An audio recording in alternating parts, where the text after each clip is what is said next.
Começar a gravar. Muito bem. É, Permita-me compartilhar a tela com vocês.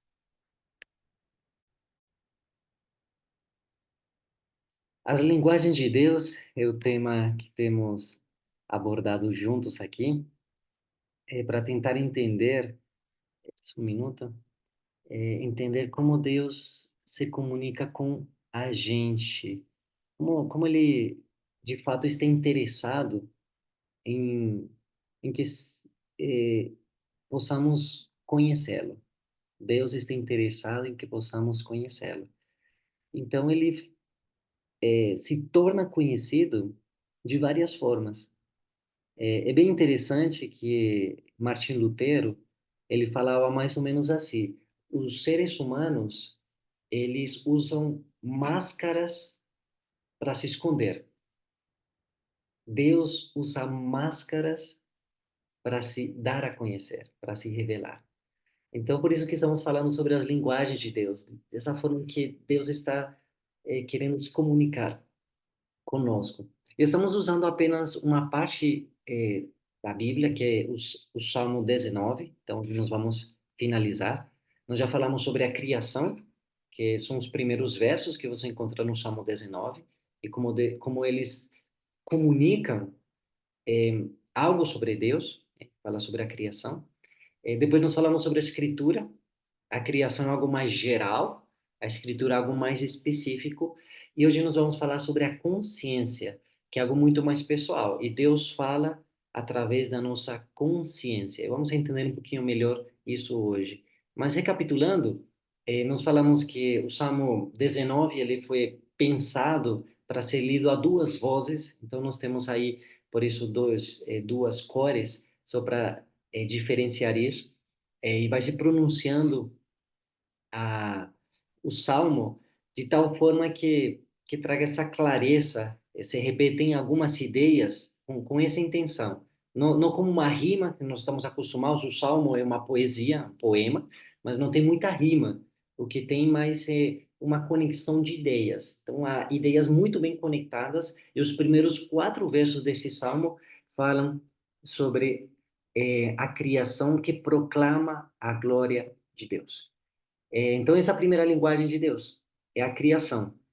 E essa criação, pelo que o Salmo apresenta, é uma comunicação contínua. Nós ouvimos isso várias vezes, dia após dia, vai acontecendo isso. Nós podemos ver na criação, de uma forma contínua, Deus se comunicando. É expressiva, ela fala, né? Esse é até o verbo que se usa, a criação fala, né? Um dia discursa ou fala outro dia. E ela é universal, ela alcança todos, em todos os lugares, em todos os momentos, podemos ver Deus falando através da criação.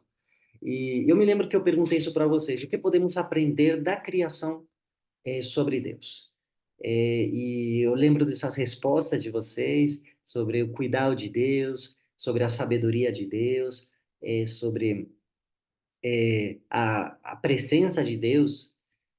Podemos aprender muito da criação sobre Deus, mas talvez o que poderíamos destacar é que a criação fala de um Deus poderoso, e de um Deus que não foi criado, porque tem muitas tradições religiosas, filosóficas, que confundem a criação com o Criador. Mas esse texto de Romanos, por exemplo, fala que a criação fala do eterno poder e da divindade de Deus. Ou seja, o Criador e a criação não são a mesma coisa. A criação é o fruto do Criador, mas a criação não é o Criador. Isso é importante. Então, a criação nos fala do poder de Deus e nos faz um convite. O convite da criação é a contemplação, a prestar atenção aos detalhes. Nós falamos sobre o banho eh, de floresta, que ele é tão usado em algumas culturas orientais para poder diminuir o estresse, a ansiedade, as preocupações, é você poder se encontrar e se conectar com a natureza. Então você toca, você cheira, você experimenta, usar todos os sentidos para entender que ali Deus está na criação. Então nós fizemos um convite, separar alguns minutos do seu dia para contemplar as obras de Deus na criação. Descanse no seu cuidado, confie no seu poder. A criação pode nos trazer essa linguagem de Deus.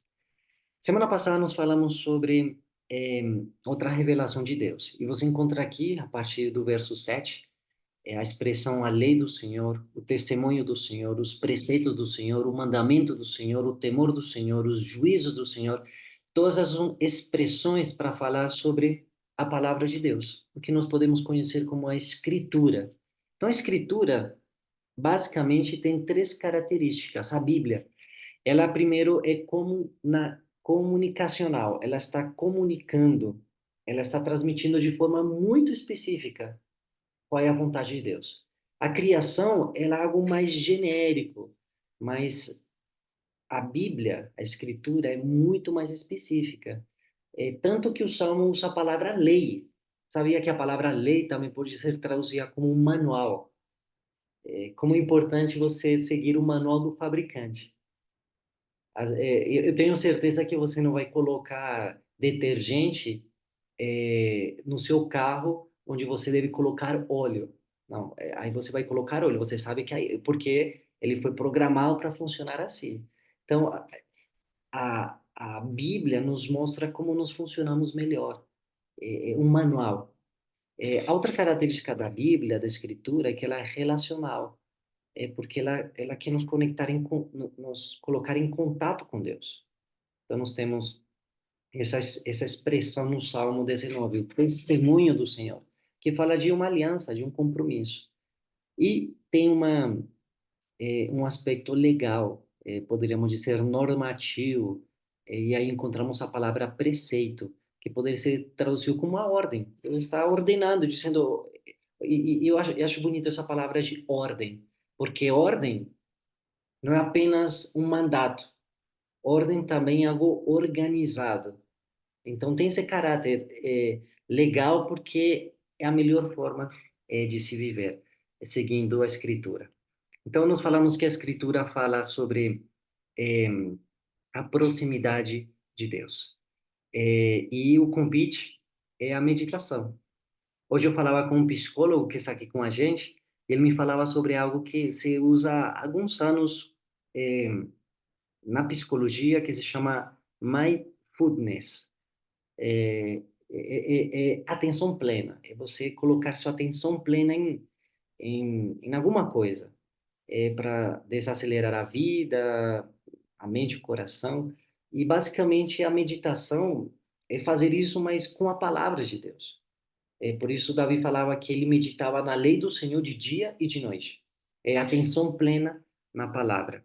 Então nós falávamos sobre um convite, leia a Bíblia para ser sábio, creia nela para ser salvo, pratique seus ensinos para ser santo. Então chegamos aí ao tema de hoje, ele vai ser mais curto, e eu queria pedir ajuda do Melk. Você poderia me ajudar, Melk?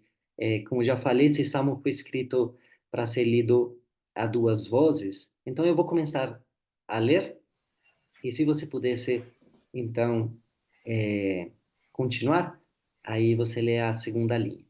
Diz assim: Ok, além pastor. disso, por ele se admonesta o teu servo. Em os guardar a grande recompensa. Quem é que possa discernir as próprias faltas? Absolve-me das que me são ocultas, Também da soberba guarda o teu servo.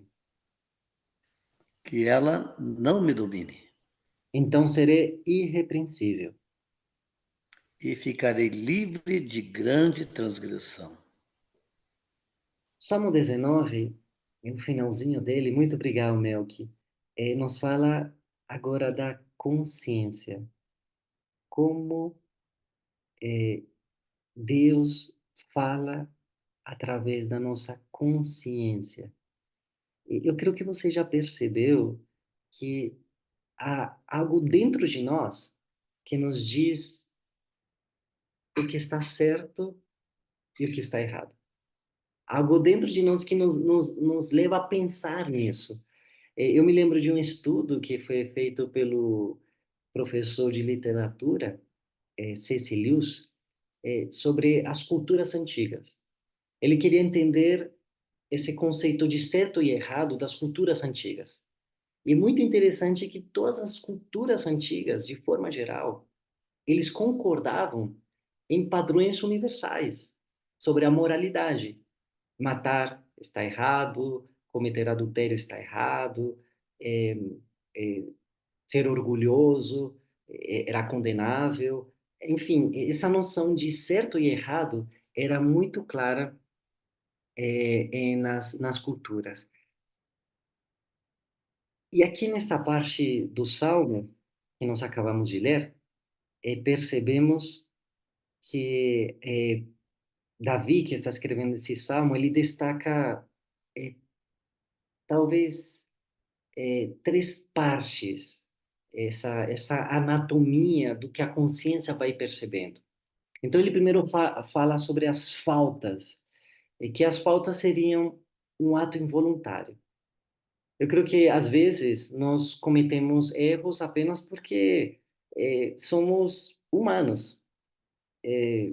São essas faltas. Às vezes a gente fica irritado, às vezes a gente perde a paciência, às vezes a gente fica com raiva. Essas são faltas, é algo involuntário. Mas ele usa outra palavra, que é a palavra transgressão. E transgressão já é um ato voluntário. Eu sei que esse não é o melhor caminho, mas se eu sigo esse caminho, eu faço. E entre um ato involuntário e um ato voluntário está uma atitude, uma tendência, soberba, orgulho. Então, a consciência, eh, ela vai sendo formada por isso, por atos involuntários que não são os melhores, por atos voluntários que não são os melhores, e por uma atitude que ela é destrutiva, que é a soberba. Eu queria fazer uma pergunta para vocês. Talvez você já percebeu que há um hiato, há uma distância entre aquilo que você sabe e aquilo que você faz. Por que isso acontece? Por que acontece eh, esse abismo entre aquilo que nós sabemos e aquilo que nós fazemos? Algo simples, eu quero que você pense nisso e quero até poder ouvir algumas opiniões. Nesta semana, eu estava falando com o nosso diretor clínico aqui, o Dr. Benício, e ele me diz que aqui no Brasil, a Sociedade Brasileira de Cardiologia, ele fez um cronômetro para medir as mortes por doenças do coração. E algo até triste, né? Você vai vendo que esse contador, esse cronômetro vai aumentando. A cada minuto, alguns minutos, vai aumentando. É, e ele me dizia, o doutor Benício, que 90% das doenças ou das mortes, aliás, mas que nas mortes referentes a problemas do coração, poderiam ser evitadas fazendo apenas uma coisa: exercício físico. E a maioria das pessoas sabem isso, mas elas não fazem. Por que isso acontece? Aquilo que nós sabemos não consegue ser traduzido naquilo que nós fazemos. Alguém gostaria de compartilhar alguma ideia? Eu acho que é porque não está na nossa consciência, a gente está nesse piloto automático. E quando você realmente tem esse ato e vem para a consciência realmente, daí você, opa, você tem a escolha, né? Mas eu vou para esse, porque eu já sei que esse é o melhor. Mas acho que tem que vir para essa consciência, né? Porque que você falou do infarto. A gente sabe que é exercício físico, mas daí você fica naquela zona de conforto naquele piloto automático e acaba falando, ah, é para depois, ah, é para, sabe assim? Porque falta consciência. Quando a gente está na clínica e a doutora, sua esposa linda, maravilhosa, explica da dopamina, a gente vai pro imediato, né? O prazer imediato. Então, o prazer Uhum. imediato, vamos, eu sei que para o meu coração vai ser melhor eu fazer o exercício. Ah, mas é só hoje. Eu vou dar um prazer de dopamina. Não sei. Penso que falta consciência. Tem Falta uma coisa, gente. Muito obrigado. Às vezes falta consciência, você segue o caminho mais fácil, mais confortável, o que traz mais prazer, porque às vezes nós somos guiados mais pelos nossos desejos do que pelos nossos pensamentos. Nós sabemos o que devemos fazer, mas nós não queremos, muitas vezes. Oh, muito obrigado, Miriam. Miriam, alguém, Mel, que você ia comentar alguma coisa? complementando ali o que a Aninha falou, nós queremos o resultado sem o esforço, sabe? Nesse mundo de correria aí, de tudo mais fácil, eu quero resultado, eu quero saúde, quero emagrecer, eu quero não ter problema Bem-estar, cardíaco, oi? bem-estar. Quero um bem-estar, eu quero os benefícios sem o esforço correspondente, né? Então, esse comodismo é que nos leva a isso aí, né? Graças a Deus, nós aprendemos bastante. Tem uns que sabem disso, mas não é insistido com eles nesse quesito, né? Mas nós não tivemos a oportunidade de estar na clínica, de ter aprendido, ter levado conosco, de estar repetindo algumas coisas aqui nesse estudo, e só não faremos se não quisermos realmente, né? Se quisermos mais o benefício do que sem esforço algum. Muito obrigado, Mel, que de fato requer um esforço. É um treinamento, sabe? Algo bem interessante dos gregos. Os gregos, quando eles falavam da virtude e do vício, eles falavam que a virtude e o vício, eles têm um ponto de encontro. O que é o ponto de encontro do vício e da virtude? Qual é o ponto de encontro? Uma ação repetida. Esse é o ponto de encontro. Quando uma ação ela é repetida, ela pode ser um vício ou pode ser uma virtude. Depende do que você está repetindo. É, então, esse é o ponto de encontro. E aí, meio que está tratando sobre isso. Está falando, há um esforço, tem que haver um esforço, inclusive para desenvolver um vício, no caso. Há um esforço, teve que haver uma ação repetida. E a virtude, da mesma forma, ela é cultivada, ela precisa ser repetida. Então, os gregos falavam assim, que um ato repetido, ele se transforma em um hábito. E o hábito transforma o caráter. Érica, por favor.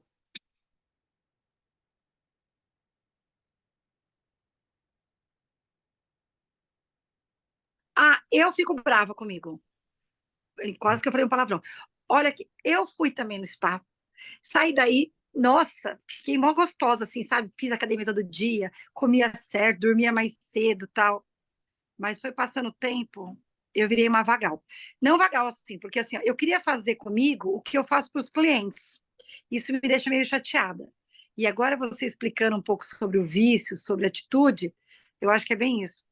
Que eu fico pensando, eu me dou tanto para os clientes, eu faço tanta coisa, eu virei essa madrugada inteira. Mentira, eu fui dormir acho que 3 e pouco, acordei às 7 por causa de um cliente. E eu gostaria de fazer isso por mim. Quando eu estava no spa, assim que eu saí, eu continuei, sabe? É o que você falou sobre hábito, sabe? Eu gostaria que virasse um vício para mim, me cuidar, dormir mais cedo, tudo que aconteceu no spa, porque a gente sai de fato limpa, parece que você sai com o espírito gostoso, com o corpo legal, com tudo gostoso. Mas vai passando o tempo, é muito triste que a gente faz com a gente, sabe? É de danar. E aí eu fico maior triste, mas agora essa sua explicação Tem tudo a ver. A gente tem que fazer, acho que repetidamente, para virar um vício. Mas, ai meu Deus, como começar é difícil. É difícil, mas Você veja. consegue, é, Obrigado, você consegue. Erika. Sim, Melqui. Então, Érica, que legal, Érica. De fato, é um caminho, uma jornada. Mas veja, esse vício talvez seja algo nocivo, né? Ele começou assim, ele também começou como uma jornada e se tornou algo negativo. Então, a gente precisa fazer o caminho, o mesmo caminho, mas com boas coisas. A gente tem que repetir isso, e aí vai se tornar uma virtude. Mas e é interessante, isso está dentro de nós. Nós sabemos o que temos que fazer, mas nem sempre temos força para fazer isso. Miriam, você ia falar mais alguma coisa? Deixa eu ver só se consegue ver se Ah, o poder do hábito. É isso, não? é Ok. quebrando, Quebrando. quebrando o hábito de ser você mesma, né? Como desconstruir sua mente e criar uma nova mente. Porque é isso, são caminhos neurais. É o que você falou da virtude com vício. Eu tenho que sair desse looping que eu estou acostumada sempre e fazer um outro caminho diferente, essa jornada. Né, Érica? Essa jornada, sai daí, você tem que pegar firme. A tentação tem que ser, que seria o vício, ele tem que ser menor, né, do que a virtude de você querer continuar uma vida que eles cansam de falar, né, pastor? Não adianta a gente sair de lá e ficar só lá, né? Então é mudar mesmo, é uma conexão neural. A gente precisa sair desse looping que está acostumada e ir para um novo, Legal. Muito obrigado, quebrando o Miriam. hábito de ser eu mesmo. Muito legal. Então, gente, é isso. Nossa consciência, e nós vamos inclusive ler isso agora. Veja que interessante. Paulo, quando ele escreve a carta aos Romanos, ele fala assim: quando, pois, os gentios, que não têm a lei, eh, agem por natureza o que a lei ordena. Eles se tornam lei para si mesmos, embora não tenham lei. Olha que interessante. Eles não têm lei, uma lei escrita, clara, mas tem algo dentro deles que está dizendo: olha, esse é o caminho. E ele continua dizendo: esses mostram a obra da lei gravada no seu coração, o que é confirmado pela consciência e pelos seus pensamentos conflitantes, que às vezes os acusam e outras vezes os defendem. Isso acontece. Então a gente tem esses pensamentos conflitantes, porque a nossa consciência está aí funcionando. Claro, ela pode ser cauterizada.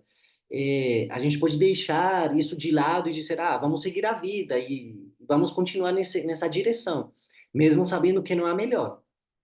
Mas a consciência está aí. Deus está falando à nossa consciência, dizendo: isso está certo, isso está errado. Então, eu creio que a consciência nos fala sobre a insistência de Deus. Deus não desiste da gente.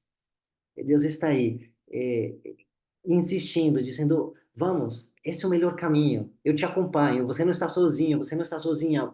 Vamos. A insistência de Deus. E, finalmente, já para finalizar, é, Davi ele percebe que o poder não está nele, que ele pode entender o que está certo, mas ele não tem poder para fazer isso.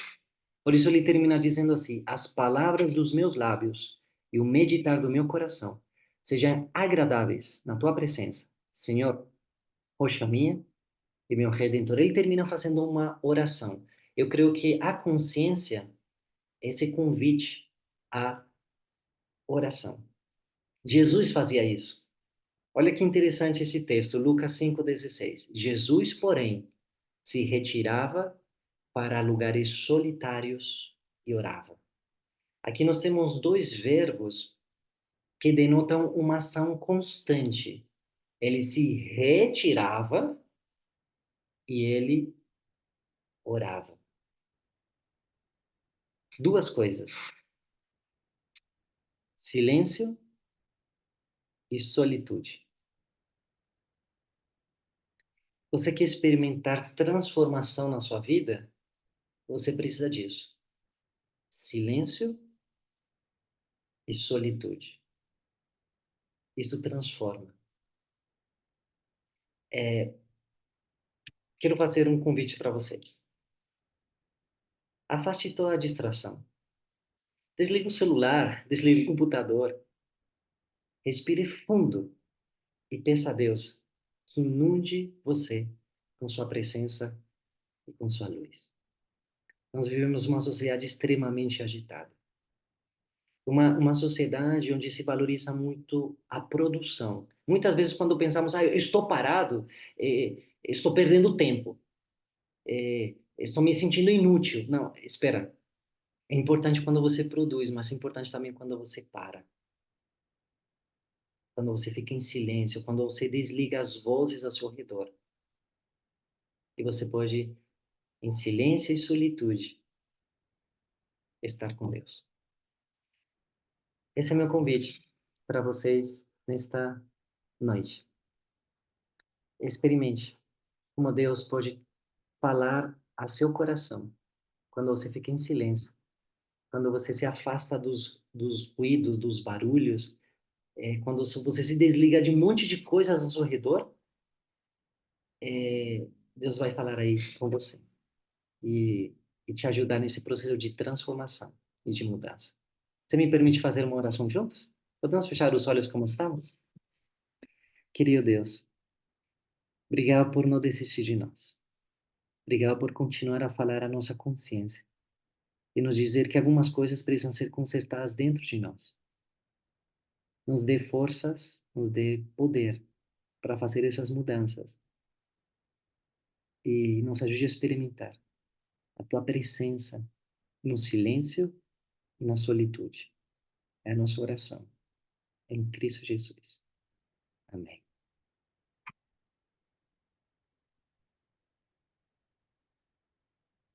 Muito bem.